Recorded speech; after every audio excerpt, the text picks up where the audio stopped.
Let's talk about Marcus Smart here. Gets bought out by the Wizards. Luka recruits him, signs with the Lakers. They waive Jordan Goodwin to make room for him. What do you think about the fit, Marcus Smart, with the Lakers? I'm curious about it. I'll be honest. I haven't watched a lot of Marcus Smart over the past 2 seasons. He's only played about half of games that he Yeah, was less than eligible that. for.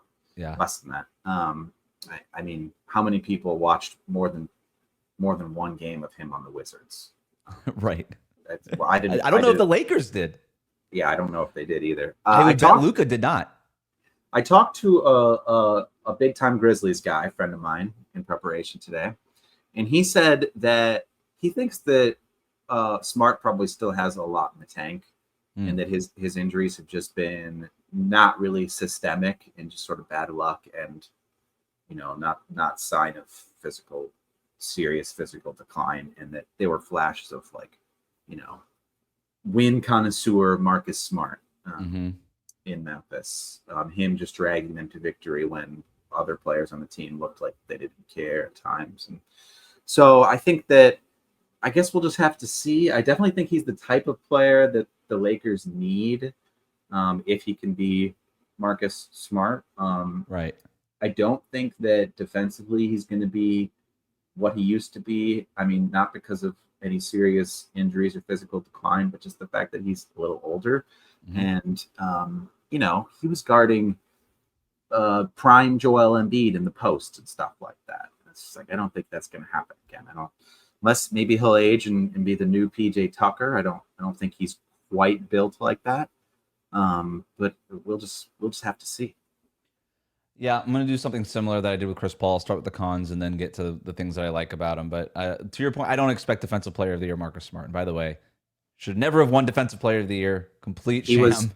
he was fourth on his own team in defensive win shares that season.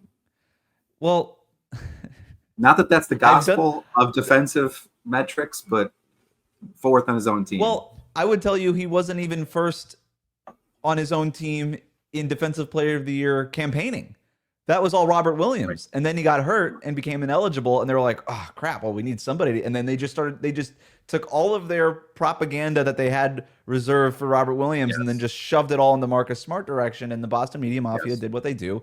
And they got him the Defensive Player of the Year award. It should have been Bam Adebayo that year. But that's my local bias coming out. But I stand by it. Anyway. Wait, this Heat Celtics thing goes really deep. It's gotten really deep over the last 5. I mean, it's always been like this, but I think it's gotten real nasty the last 5 years. I would say that the 2019 to 2024 like Jimmy Butler era, meeting in the Eastern Conference Finals over and over again, some of the moments that these teams had, the fact that Miami just stole Boston's heart over and over and over again in a way that Celtics fans didn't feel prepared for, I think really drove that animosity from the Celtics fan base because they felt like they were the better team and kept losing for some reason. And then for the Heat, they always just felt like disrespected. Heat fans were like, why is everybody always counting us out? The Boston Celtics are soft. And then you get into the name calling part of it. And that's how that happens. But It sure is. but I would, that is the hill I'm dying on is Marcus Smart stole the Defensive Player of the Year from Bam. I don't even blame Marcus Smart for it. I like Marcus Smart as a basketball player just fine. I blame the Boston media for making this whole story up about how why can't guards ever win Defensive Player of the Year and and it's like it's okay, when it's argument. your guard, that's when you want it to happen. Exactly. It's an argument I'm sympathetic to. Wings and guards should be more seriously considered. And I don't think that, I know that all the defensive metrics say that the big men who protect the rim are the most important, but I don't know how much I believe in the defensive metrics, even though I cited them a moment ago.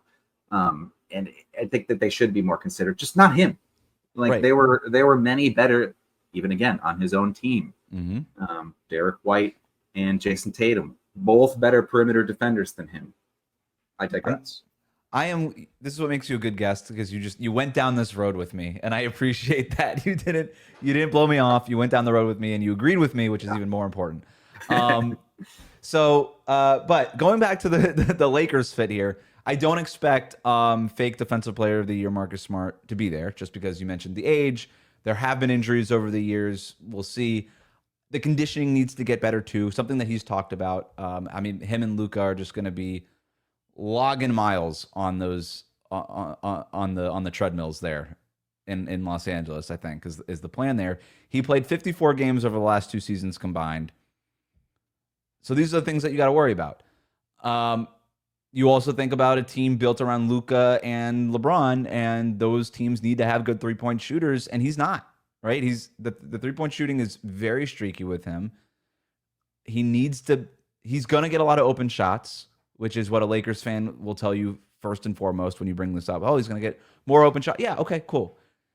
He's 34% on catch and shoot threes basically for his entire career. Like, even the catch and shoot threes don't go in at a high rate. I do expect that they'll probably go in at a higher rate because they'll just be more open than they've ever been for him. Yeah. And Luka and LeBron, and this, I don't think we talk about this enough. Their placement with the basketball when they pass is unbelievable. Top one. Like, he's gonna catch the ball where the seams need to be. That's how good LeBron and Luka are in the ball placement. So I think it'll tick up, but I also don't expect him to magically become Kyle Korver. So we'll see what happens there. And then back to the defensive part, like, he wasn't really used as a point of attack defender, and that's the thing the Lakers need, especially when they waived Goodwin, who was maybe their best point of attack defender last year. Why'd they waive him? I feel like there had to be somebody else that, like, he's good. They waived him. They waived Shake Milton, right? Yeah. So I don't know if I might rather have Goodwin than, I don't know. I think I'd still rather have Marcus Smart. But he didn't land somewhere else yet, did he, Goodwin? I don't think so. I think he still might have to clear waivers technically. Okay. So, but yeah, Marcus Smart, like, he's not been a point of attack defender very much over the last couple seasons. Memphis and Washington used him a lot to guard wings. They kind of treated him more as a wing defender, a wing stopper, which he was very good at, but he's not a point of attack defender. He's not a guy who's going to be staying in front of guys like Anthony Edwards or Steph Curry or Kyrie Irving or whatever. These guards that they're going to be running into in the Western Conference, like, that's not really what he's been doing over the last couple of years. Now, if he gets into better shape, gets into better health, maybe he can kind of find that again, but that hasn't been his game now for 3 or 4 years. So that's another part of it that I'm worried about. Yeah, I think, he probably will be a better shooter. You just can't overstate the value of playing with two of the best passers ever. And it's crazy that two of the best passers ever are on the same team. And even without a lot of reps together, obviously, those two, LeBron and Luka, brought that offense to such spectacular heights. And I'm pretty excited to see what they're able to do after actually, having a training camp and off season together and all this. If they get along, I don't know. This seems like there might be some weird rifts happening over there. And I actually think it's sort of like a bit of a failure on the higher up level for the Lakers to sort of push LeBron this hard, because 40-year-old LeBron is the best player that Luka has played with. And they're talking about, like, Project 2027 or whatever for, like, let's build around Luka. How about Project right now? Like, right. He's playing with the best player he's ever played with. 40-year-old LeBron, 41-year-old LeBron will probably still be the best player he's ever played with. Their defense won't be good. I think that's obvious. It was quite gimmicky when their defense was good last year, and to the extent that it wasn't gimmicky, they had Dorian Finney-Smith, who they no longer have. And maybe Ayton can be a good defender. I just when a guy has been allergic to contact for that long, I just have a hard time believing that that's going to change. And you have to be physical to play center in the NBA. And be a good defender. So I think that they'll have an incredible offense, and I think that Marcus Smart, although the volume won't be there because he's not going to be a ball handler on this team, efficiency-wise, he might have one of his better, if not his best, offensive season. So really quick, Jordan Goodwin signed with the Suns. So I just wanted to clarify that. So good for the Suns. I like that. That's a good pickup for them. Yeah, it is. But to your point, he gives them depth at that position, and it was a position I need, because basically behind Luka and Austin Reeves, it's Gabe Vincent and it's Bronny James and Dalton Connect, I guess, if he's still part of this team in rotation. So it gives them depth at a position I need, a proven basketball player, NBA guy.